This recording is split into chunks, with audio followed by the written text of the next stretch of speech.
Richard Southern joins us to chat about some of the day's more unusual stories.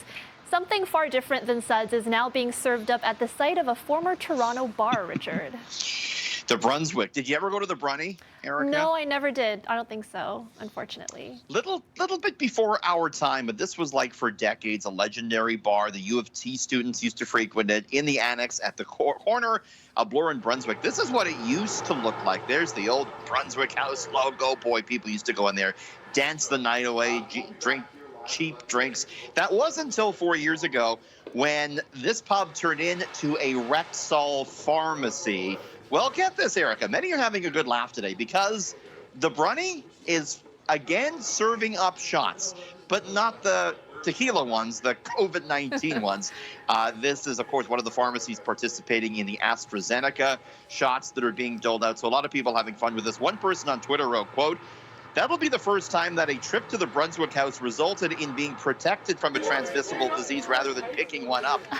Ha, ha, ha. Another person wrote, quote, if you ever drank $6 pitchers at the Brunny, you don't need to worry about what's in the vaccine.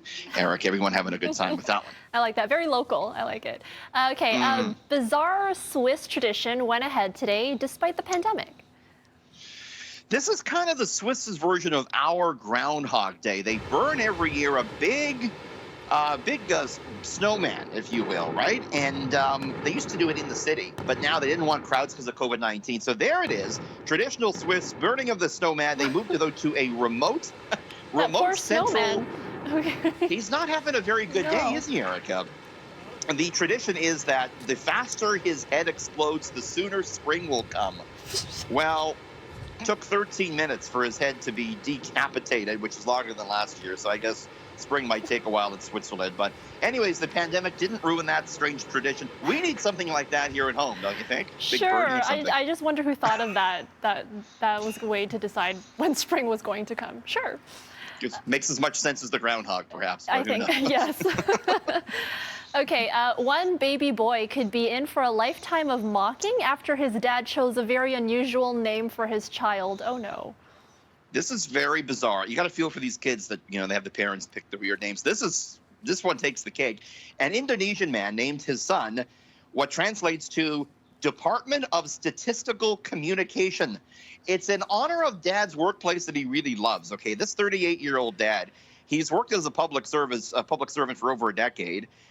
He originally worked as a radio announcer, but later found his true calling in statistical communication. He loves it so much, he said, I got to name my little baby boy there, the Department of Statistical Communication.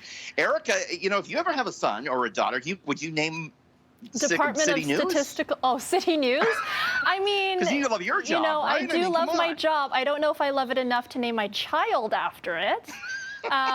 But they would have free agency to change their name if they want to, if I do go forward with that, I guess. They would have a locked job, I think, at CityNews down the road. If would you name your child 680 News? Would you do that? I think I signed a contract stating that I would. Nice. I have a very bad contract here, Erica. So, well, you already I have the tattoo of both of us, so. Exactly. All right, thanks, Richard. We'll see you tomorrow. See you tomorrow.